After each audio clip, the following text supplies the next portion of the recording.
Now that we've spent some time talking about what relational databases are, fundamentally how they work, and we've talked about how to set up a relational database management system on our own computers, let's take a look and see how it is that we can actually work with these databases from our PHP code. In order to be able to do this, the first thing I'm probably going to need to do is I'm going to need to set up a database that I can actually spend some time practicing with. So I've already started up my MySQL Workbench application here. I'm going to go ahead and connect to the server that's running here on localhost. Once I actually open that up, I should see the PHP database that I created previously, and it should bring me up to a query tab here, which is a tab where I can now type SQL code in order to create and work with this database that I have. If you happen to open your Workbench tool and you don't come up with a little query window here, if you click the little SQL plus button over here, it should open a new tab for you where you'll be able to type the same code that I'm going to type. What I want to do is I want to work with my PHP database, and you might notice that my database here is in bold.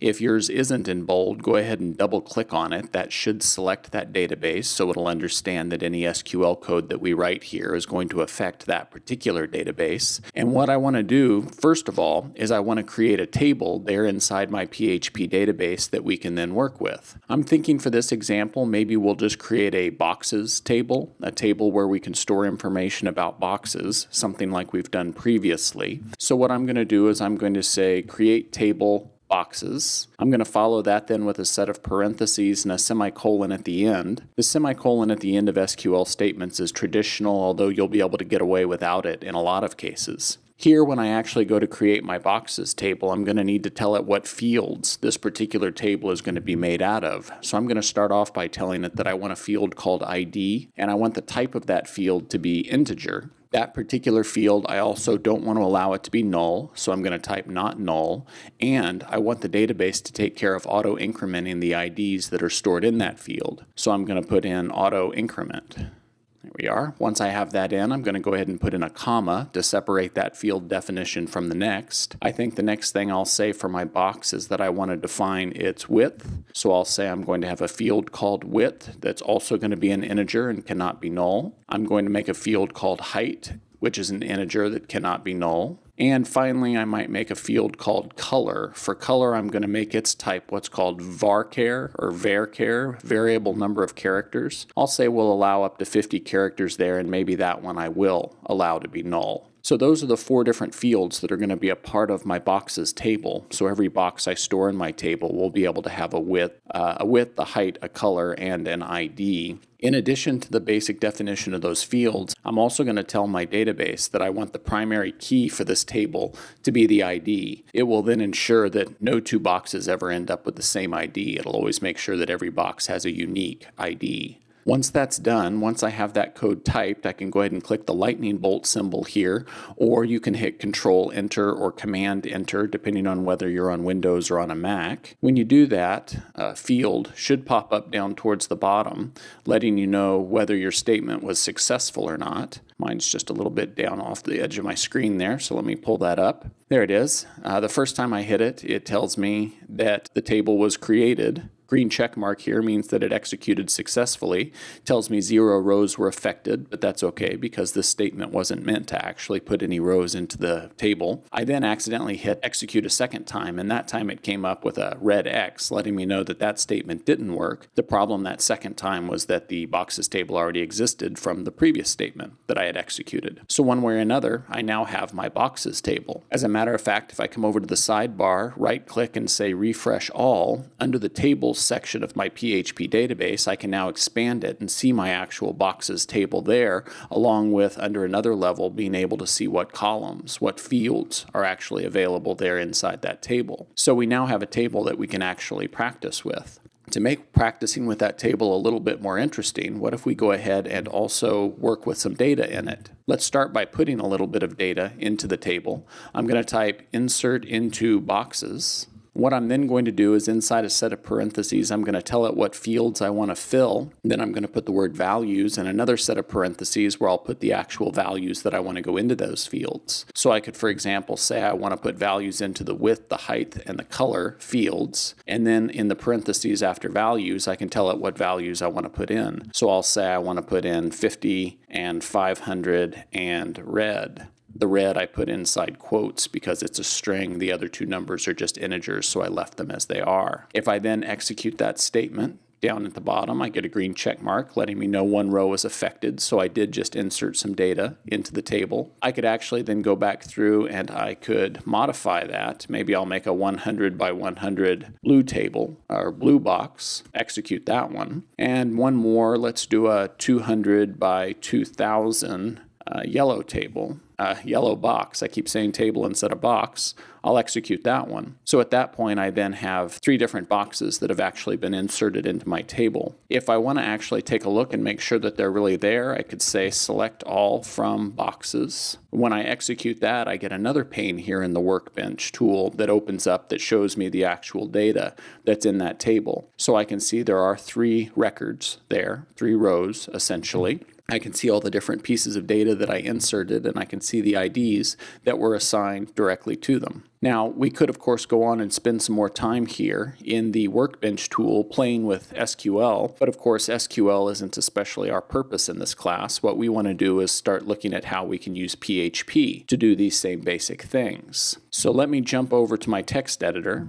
Here we are, and what I've done is I've already started up a page, and in this page I've already put in the 2 statements that we used in a previous video for connecting to the database. So what I'm doing here is I'm creating a new PDO object. This new PDO object is told that I'm connecting to MySQL. The host where the database is located is localhost, so I'm saying the database server is here on this computer. I'm telling it I'm connecting to a database called PHP, and then I have my username and my password already filled in here. I've also gone ahead and called set attribute and told the database connection that any errors that occur I want to have expressed as exceptions. Now normally I would wrap this and anything else I was doing inside a try catch, but here I just want to practice a little bit and show you some of the different methods that are going to be available to us for working with this database connection, this DB object. So I'm not going to worry too much about properly catching my exceptions. If an exception occurs, then that's fine. We'll just use that as information to let us know that something's gone funny. If I go ahead and jump over to my browser at this point and hit refresh, at the moment there are no problems, nothing's happening, so it sure looks like from what I'm seeing in my browser that I'm connecting to my database properly. So let's go on and start looking at different kinds of things we can actually do with this database connection now that we actually have it. One of the first things that we might want to look at being able to do with our connected database is being able to retrieve data from it. Very much like in the Workbench tool when I just executed that select statement so that it would show me the data that was in my database, that show me the data that was in my table. I might want to be able to do the exact same thing from PHP, essentially pull data out of the database into my PHP code where I can then actually work with it. The PDO library that we're using here is very flexible in how it allows us to actually pull data from the database into PHP. If you think about it, when that's done, there's sort of a translation that has to take place. The database stores data its own way, but in PHP we have to work with variables and arrays and data types and all of that sort of stuff. So there's a bit of control that the PDO library gives us concerning how that translation actually takes place. On that database object, there's a method we can call called setFetchMode. This setFetchMode method can be passed a variety of different values, which will basically determine how the data from the database will be formatted when it is given back to us here in the PHP code itself. If we actually go and take a look at the PHP website, when you go to the PHP website, if you come up to search and you search for PDO and hit the enter key, it will come up and give you a lot of links taking you to the different parts of the documentation for the PDO library for these PHP data objects. In here, we'll find most all of the different methods that can be called. So I'm certainly not going to cover every one of these in this video, but this is where you can go if you want further information about the ones we talk about or extra information about some of the ones that I won't cover. For example, the setFetchMode method, if you click on it, you can see additional information about exactly how it's called, different things that you can do with it, sort of what its purpose is. When you come back to the main set of links for the PDO library, you should be able to find the different values that we can pass to that method by going to the predefined constants of the PDO class.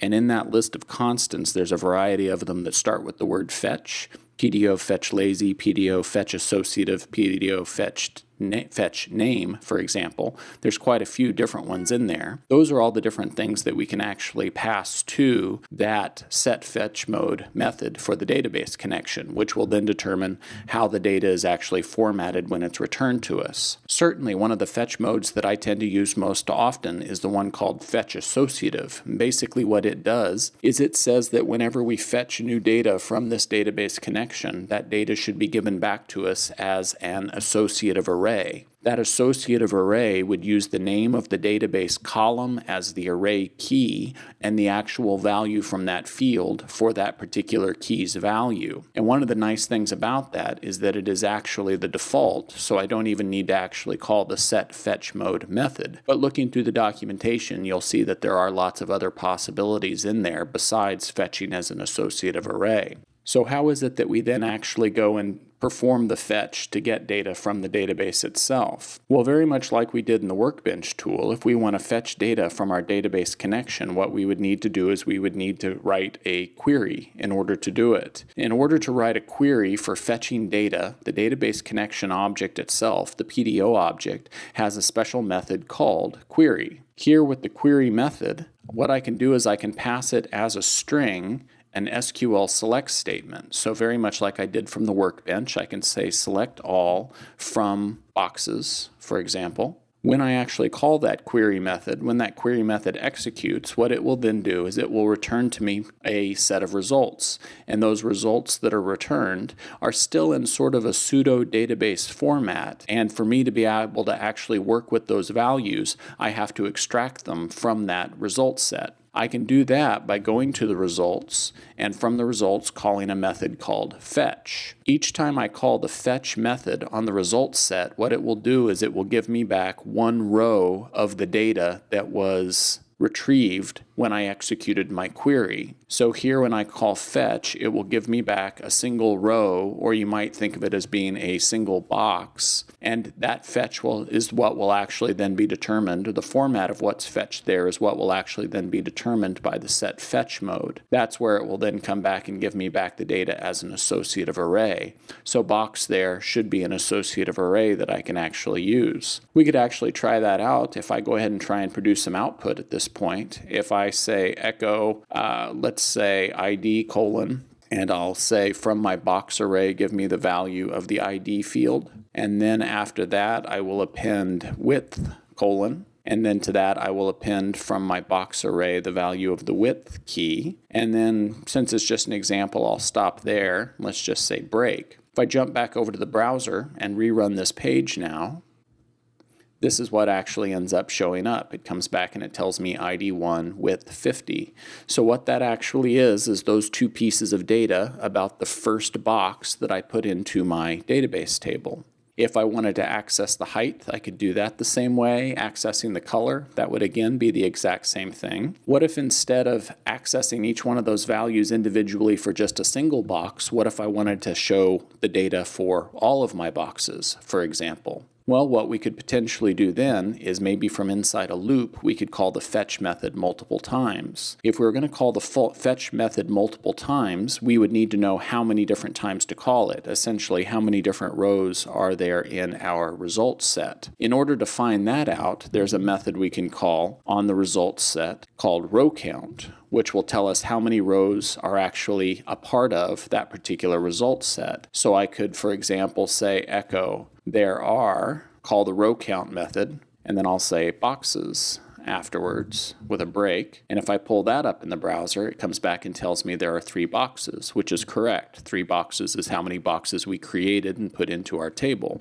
So using some of those different things together, that should then enable us to write a loop where if we wanted to, we could print out the data about all of our different boxes. Let me comment out those little bits of code. I'm just going to keep my query here. So working off that same query, I could do something like, say, for a variable called I starting at 0, while that variable I is less than the row count from my results, how many results I actually have, I'll increment I as I go through this loop, and then inside this loop is where I could then actually print out the details about my boxes. Maybe I could just do that with a series of echo statements. I could echo the ID for the box, Oh, I also need to, of course, call fetch in here somewhere, don't I? So let's say put into a box variable what I get back when I call results fetch. Then, once I actually have the values for that particular row in my box variable, I can access it. Same way I was doing before in that simpler echo statement, a bit like that. And then let me duplicate that echo statement and do it again for the other aspects of the box. So I'll print out its ID, I'll print out its width, I'll print out its height, I'll print out its color, and then I'll use those corresponding keys with my array to access each one of those individual pieces of data.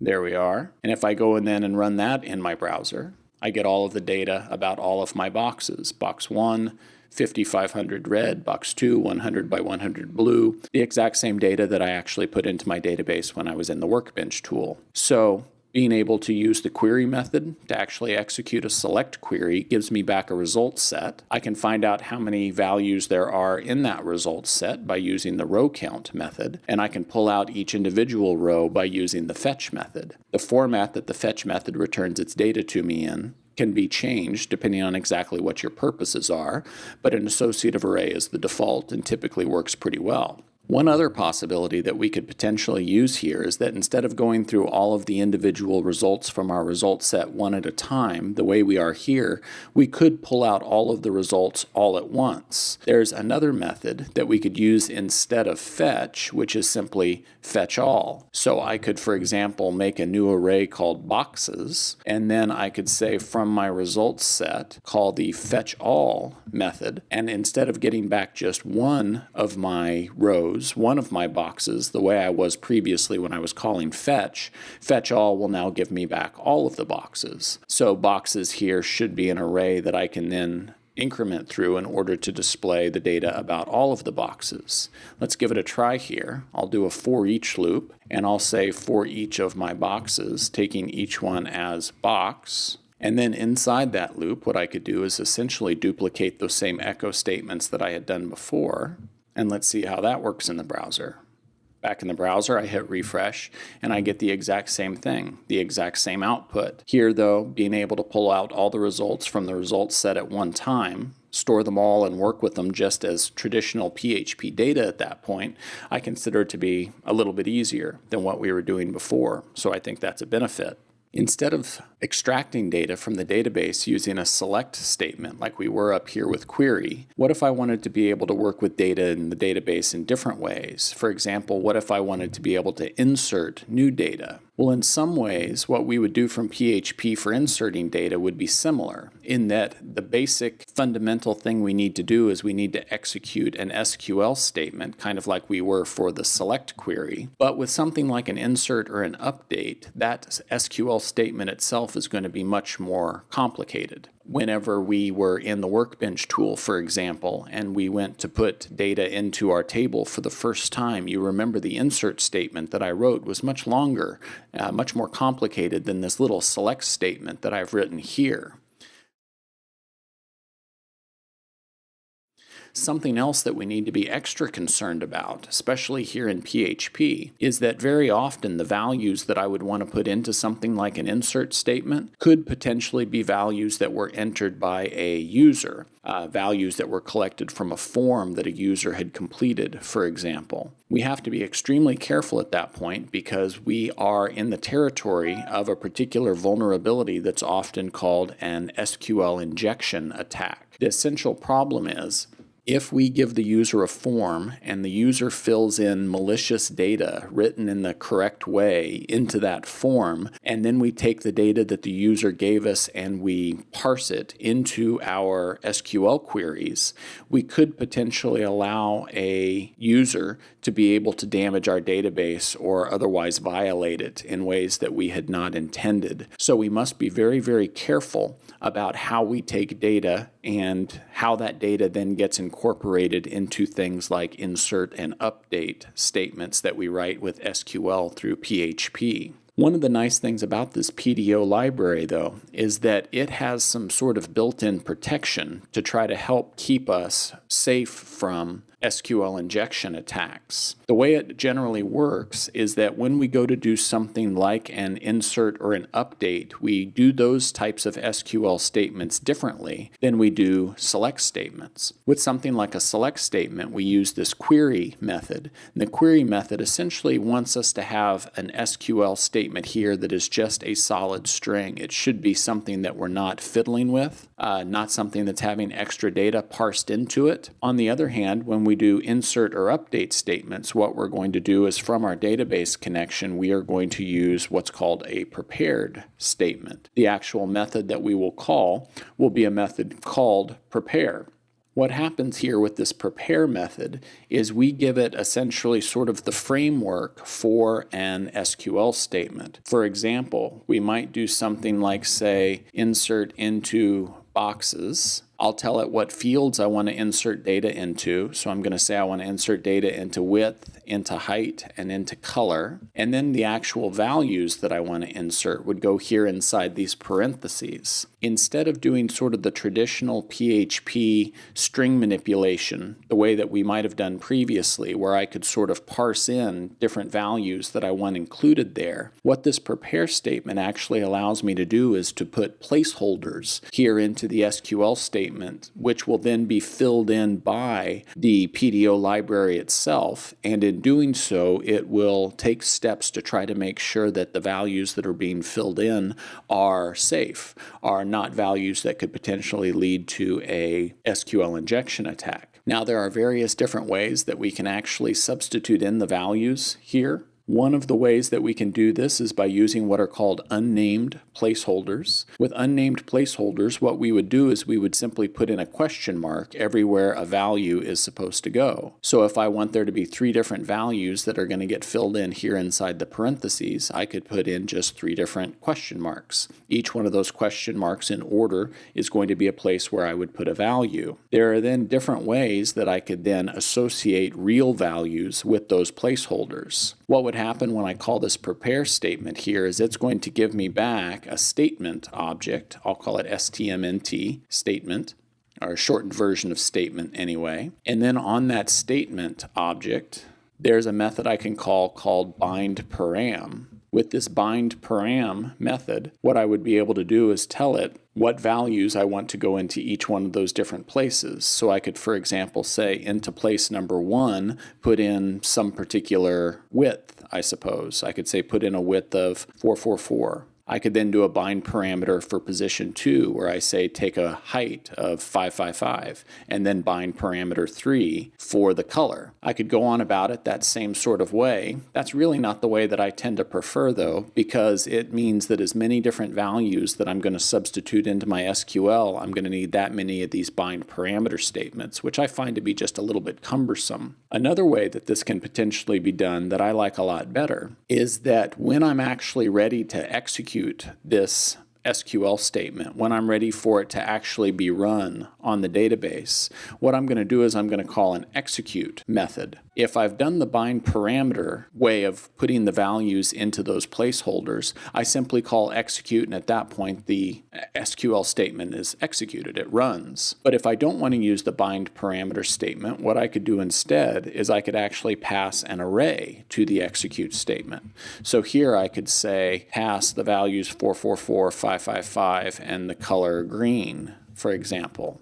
So it'll then take the values from that array in the order that they're given and automatically fill them into those unnamed placeholders where the question marks are. So 444 will go where the first question mark is, which corresponds to the value of the width. 555 will go in where the second question mark is, which corresponds to the value of the height. I like that because then I can do a nice insert statement here, and I can do it with just 2 lines of code instead of having to have all of these extra bind parameter statements in there. This array method, I just find it a lot cleaner, a lot easier to do. There are still other ways that we can do this, though, that I think are even a little bit nicer in some ways. Another way that we can potentially get this done instead of using these unnamed parameters is we can use what are called named parameters. So instead of 3 anonymous question marks here, what I could actually do is I could put in colon followed by a name, So I could do colon width, colon height, and colon color. And then when I go to actually put the values to execute the query with those values being substituted in,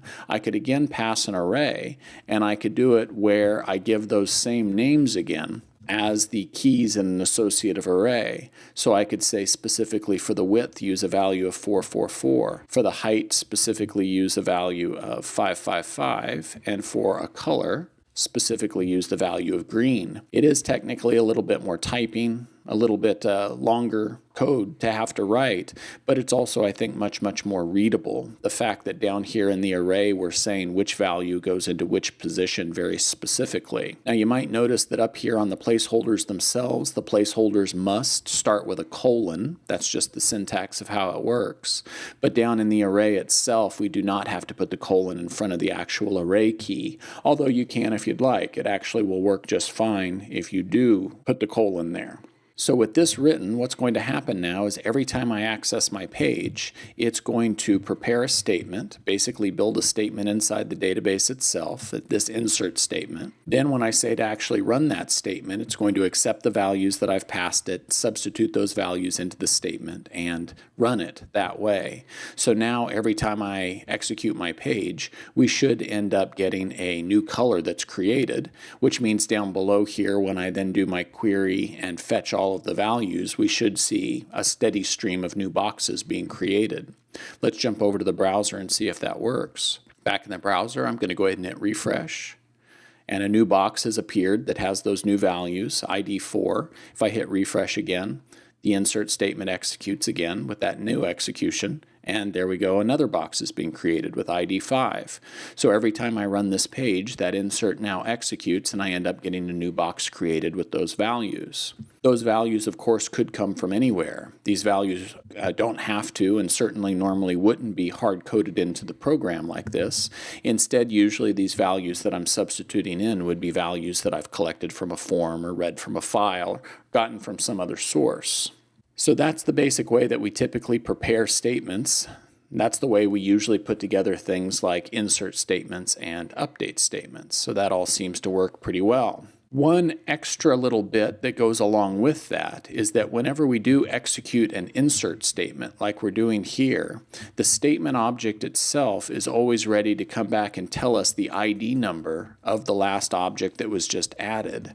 So I could, for example, put in an echo statement where I'll say the last box ID that was added was, it's not very good language, is it? But I guess it'll work. And the way I could find out that last ID here is on my statement object. Or is it on the database object itself? Let's try calling this on the database object itself. There should be a method called last insert ID. I'll go ahead and put a break in after that just to try and keep things displaying in a readable way. And let's see what we actually get. Back over in the browser, refresh. It tells me the last box ID that was added was 6, and sure enough, a new box was created that had an ID of 6. If I hit refresh again, it tells me a new box was added that has an ID of 7, and yep, there it is. So we can use that last inserted ID method called on the actual database connection itself, not the statement object, as I started to say before, to always tell us the ID of whatever has just been inserted, so that can certainly come in handy at different times. More or less, hopefully at this point, you're kind of getting an idea of how these different things start fitting together. About the only thing we haven't done is we haven't done an update. Updating happens essentially just like inserting does. We use a combination of the prepare and the execute methods whenever we want to run an update statement, a statement to update data in our table. What about when we want to actually delete data? When we want to delete data or do some type of delete query, there's another method we used for that called the execute method. So we could, for example, say execute delete from boxes. We could say where the color is yellow, for example. We would call that on our database object. This execute method that we're using here is a little bit different than the query method we used for select, and it's very different from the prepare and execute methods that we used for inserts and updates. Basically, query is for situations where we expect to get data back, like the results, but we're not going to do any kind of substitution in the actual query itself. Prepare and execute are for situations where some type of data could potentially be given back, and we're going to need to do different types of updates in the actual SQL statements that are being executed. The execute method then is one that's often used for delete. It's for a situation where we don't expect any data to be returned, and we're not going to do any kind of substitutions in the actual SQL query itself. So in a way, sort of the most restrained of the entire bunch. But with those handful of methods, you can actually get quite a bit done accessing and working with the data in your database from PHP. Overall, when you get used to the pattern, it's not terribly difficult to work with, certainly no more so than all the work we were having to do writing to and reading from flat files. And of course, working with the database itself also potentially has lots of extra benefits that we can get from it. Faster, better concurrent access, better protection for our data. We just also have to watch out for any new security concerns that might pop up, like the SQL injection attacks, for example. But overall, with a little bit of practice, working with databases through PHP using the PDO library is not a terribly difficult thing to do.